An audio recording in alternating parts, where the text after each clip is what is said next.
Hello everyone and welcome to Nina Williams In Depth. I'm your host, A Friendly Tree, and today I want to talk about Nina's leaping heel hold. Okie dokie. As always, let's make sure the settings are all as we want. We don't want anything cluttered and we don't want to get any misinformation during our testing. Anyway, straight into it, leaping heel hold. Here we are, it's move number 132 in the move list. The interesting thing here is it's listed in the throws, so I guess it's kind of easy to miss, even though it's a physical move as well as a throw. So we come down here and we have a bit of a look, and we can see leaping heel hold here. There's also a throw called heel hold, so that's the reason that they've put them both in this place here. And we can see it's got things that you can do during the heel hold. Anyway, the move is up forward 3+4. Big flopping leaping heel hold. We can see it's got good range, it does 20 damage, and if you get it on a clean hit, it goes into the heel hold throw, doing a good amount of damage there, and allowing the chain options, which are of course this one, the double snap, and the double heel hold. So 3, 1, 4, 2+4. Oh, I missed it, whoops. Then the other one is 1, 3, 2+4, 3+4, 1+2. You can see here. The double snap is a 1 break, the double heel hold is a 2 break, meaning if they go into this situation, if they get hit by the heel hold command throw, they have to guess between a 1 or a 2 break. The other one looks like this.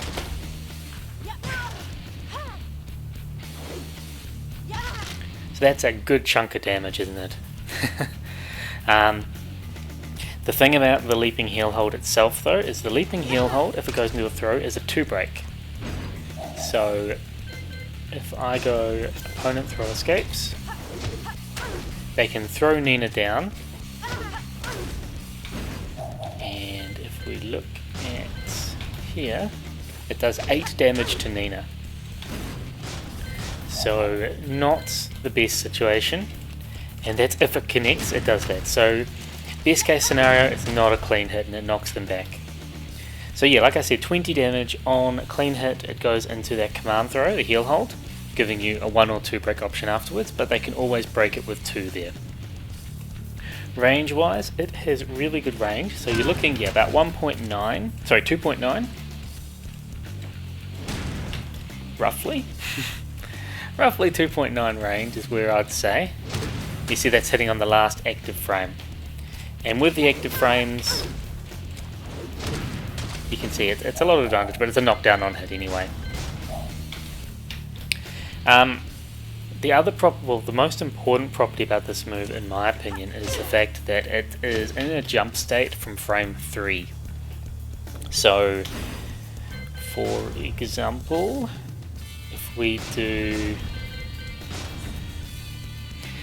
do a down forward 3-4 plus 7 into a down 1, so there's a 3 frame gap there. Nina can jump over it, while her next best one, up forward 3, starts on, is it frame 6? Yeah, frame 6 jump state. So it's really good at evading lows in situations, especially in strings and such, and it can have some pretty funky properties with that. Just to demonstrate that it's frame 3, let's also look at jab into it. Just make sure, so jab is +8 and the low. So if I do this, there's only a 2 frame gap and it won't work.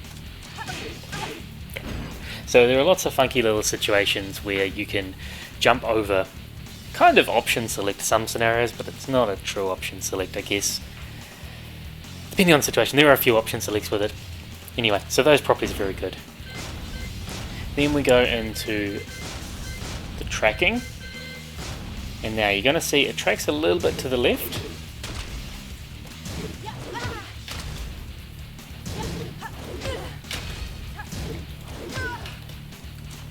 What's something very unsafe? Not very unsafe, but you know. Yeah, so it tracks pretty well to the left, but they can still sidewalk to the left. To the right, it should whiff completely if I remember correctly. Yeah, not even close. Not even at +6. So they can sidewalk left or sidestep right to avoid it in most scenarios. That's okay, it all depends on how it's used. What else we need to talk about? So the damage, of course, the going into the throw. It knocks Nina down, so if it whiffs, it knocks down. They get an OTG, but they don't. Most characters can't convert into a full combo, depending on the situation. And we'll go into that a bit more in the application soon. The other thing about it is it has a lot of active frames. Notice how here it's saying 23 active frames only, but from a distance it's saying 30. And arguably they're different moves, because if you do it at a distance, it cannot become a clean hit. So if you're up close, you can get it to be that, and it's only got the 1 active frame. But if you're too far away and it's got the 7 active frames, then you cannot get it to connect and do it. It's technically the same thing though. Yeah, good to know. This move also used to be her while running 3 until she got, oh god.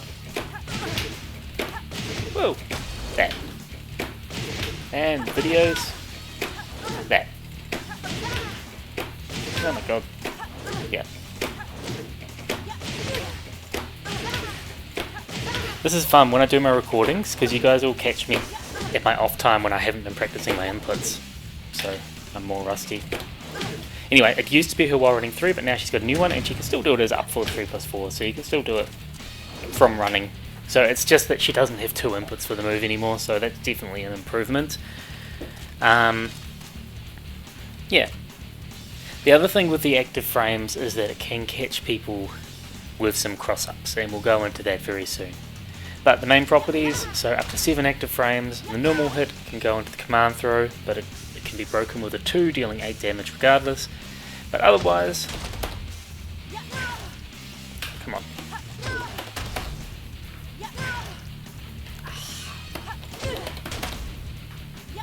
That's why using button mapping can help a lot. Otherwise, I mean, 73 damage. Whoops, wrong one. Whoops.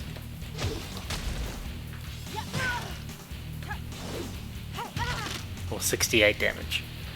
I mean, that's pretty good, isn't it? That's a lot of damage of doing a jumping move that catches someone by surprise. Yeah, I think those are the properties we want to go through. Let's jump on to application now. So how do we use Nina's leaping heel hold? Well, I think I've kind of answered that with the properties of it. You use it, I use it at range sometimes when I anticipate someone approaching, a bit like Marduk's forward 1+4, or I use it when I'm expecting a low to be coming, or when the opponent's doing a string or a specific setup that might be quite tight, and just the advantage that it goes airborne earlier. Of course, like I said, the best case scenario is when you do it at a distance, where it will not go into the command throw, because if your player's clued on, it's a pretty easy break and dealing 8 damage to you, and I'm pretty sure it's 20 damage to them just like that, isn't it? So, oops. Yeah, so obviously you could be KO'd by doing that, and there are some different scenarios you don't want that. Most of the time I'd do it, yeah, when I'm anticipating a low. But it is a big read, and a lot of time when you're anticipating the low, you could do a low parry instead. So that's up to you. So obviously, that, considering you could take 8 damage, opposed to doing a combo, or even just blocking, it's not really worth it there, is it? And that's where we come into some unique situations. So let's go to a couple of unique situations with this move. I mentioned Marduk before, so let's go to Marduk first. Can you all see what's coming? Can you all think of what may be happening with Marduk that I could be talking about? Well. What's that move that Marduk always uses and people always talk about? It's tackle. So let's say, what can we do?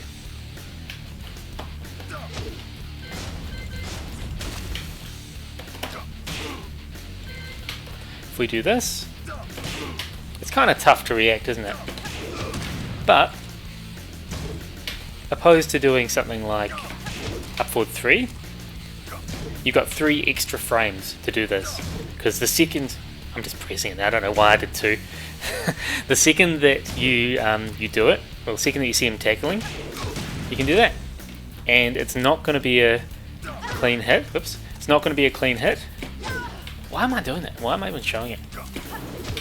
It's not going to be a clean hit, so you're going to get the damage and you're going to get the difference. Well, you're going to beat the tackle. I don't even know why I'm doing this. Yeah, you got to be fast with it though. So I mean, we've got a common scenario that Murdoch will get into. For example,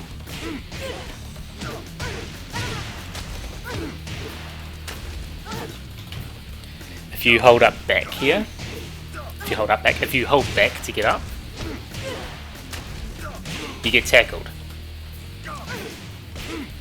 If you hold up, I think you get, what do you get? You get unblockable?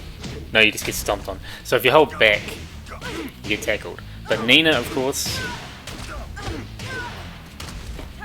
she can do that. It goes into a clean hit though. It goes into the command throw, I should say. While if you do something like an up forward 3, it's the timing, the window is a bit tighter. If you do something like an up forward 1, yeah.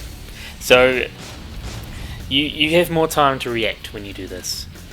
Of course, it's not foolproof doing it here, so don't just assume you can do that from now on, because you could do something like that.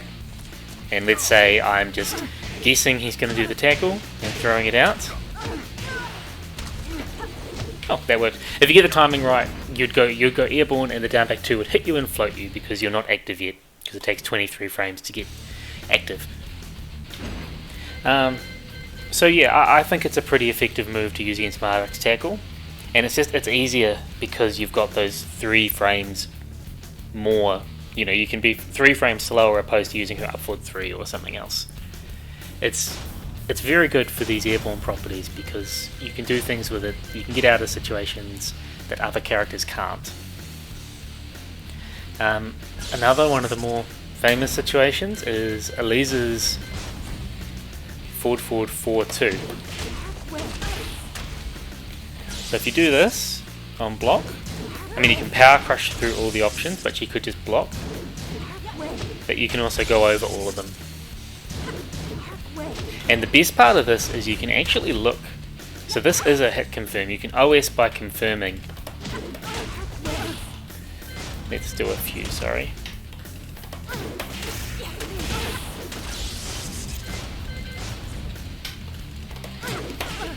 Oops. Oh, whatever. We'll just do it into nothing. Oops, that's not nothing. Muscle memory.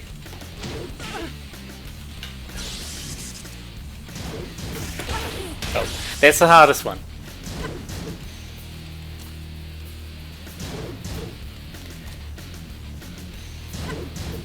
Come on, do another one. God, I'm too slow. Come on.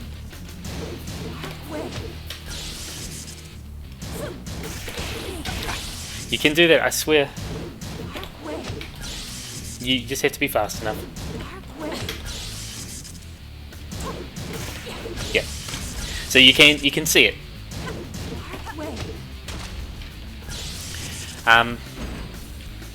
But if we turn the tables around, you've got to be careful here.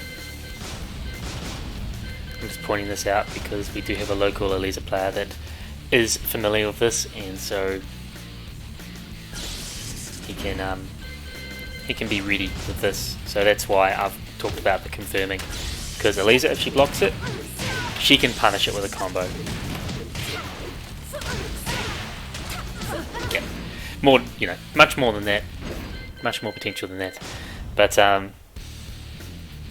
yeah, you've got situations there where you can do it, and you can confirm it, and you can make sure that you don't accidentally. You can confirm it and make sure you don't accidentally do it and get launched, but be careful. You've also got other situations for example, like Bob, where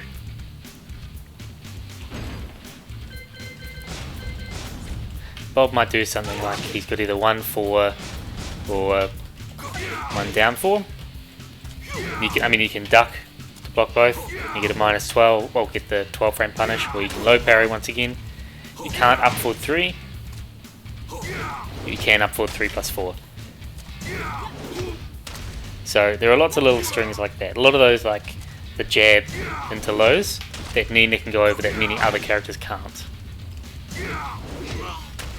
Another common one is like Master Raven's up forward 3+4 4. If you tried to up forward 3 there, which I mean it's crazy to do, but you would get counter hit launched by the low. Really, I guess you should just be blocking, but if you do the up forward 3+4, you'll eat the mid, but you'll hit them if they do the low. We can keep. No, we'll change to Nina, and we'll change stage. The next thing is my second favourite thing about this move. Because it's got so many active frames, it can be used for some cross-ups.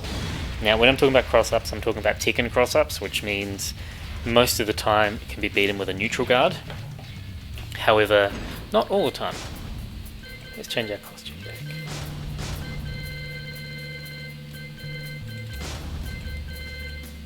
Once again, this isn't the most optimal stuff, but it's fun. I think that's a good way to describe this move. Against a lot of the cast, it's not incredibly risky to use, but like I showed just then, some characters it can be a bit. So if we go sidestep left, so what you can do is, let's say, sorry, wrong way, that. So you can see that that's a neutral guard blocking that, but you can see that the way it hits, the way it interacts, they have to block. Well, they have to block the right direction. So if they're holding back to try and block that, they'll get hit. If we go the other way, hold on, that does work too, I swear.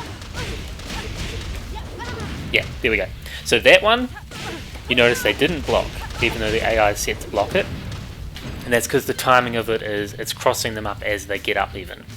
So that's actually hitting them back turned in that situation. This is a little bit funny to replicate because it is axis specific. So you notice when I'm doing the wall split, I'm doing that. So quarter circle forward 1. Because if you do up forward 4, you go off axis a bit more. It's harder to replicate. So up forward 3 or quarter circle forward 1 here works better. And if you do things like splat like that, it can also be difficult. So depending on how you splat, you need to experiment. But you can do other things. Oops. Oops. But it's more side specific. Like that. So you can see when I do that, I can't get that to work if they tick right. It won't cross up. Yeah. So I think that's a fun way to do it. You can also do things like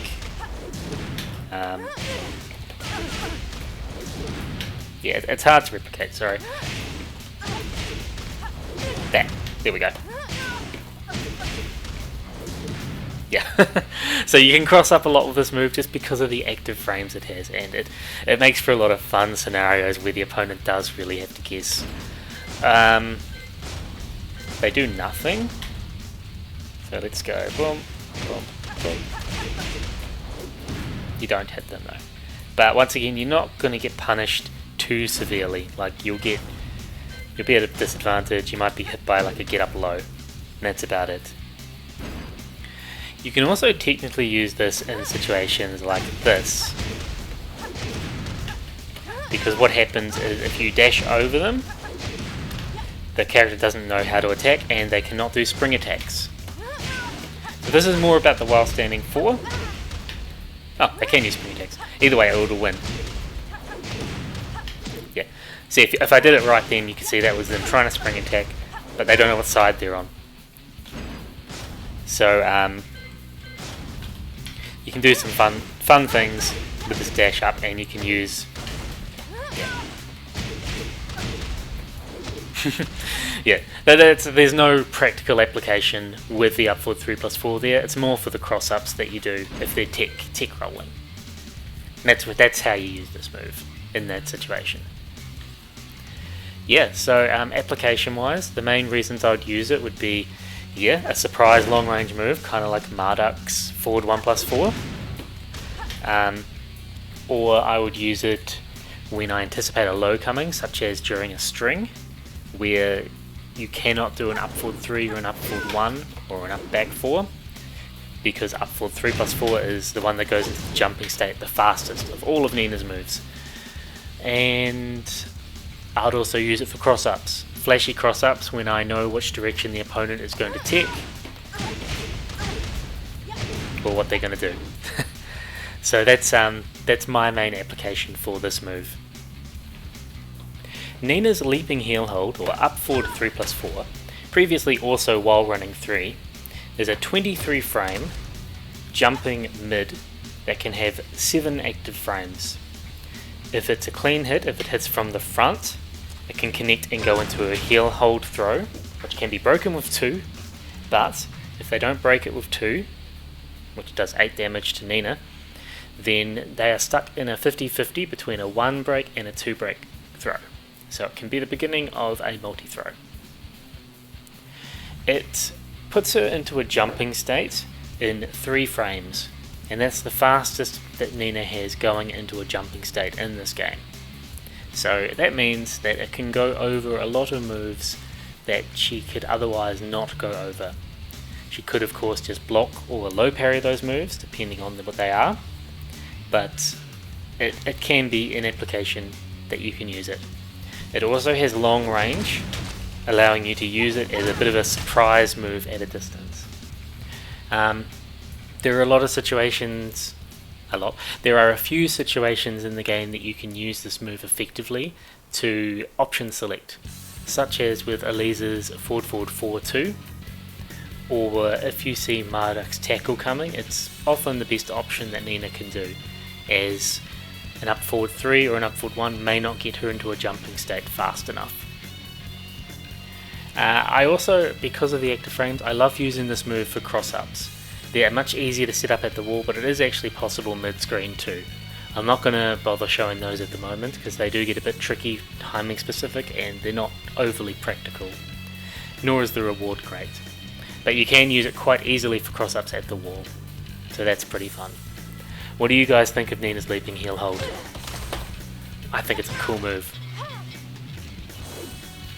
Although I definitely think it's best when it does not go into the command throw. Whoops.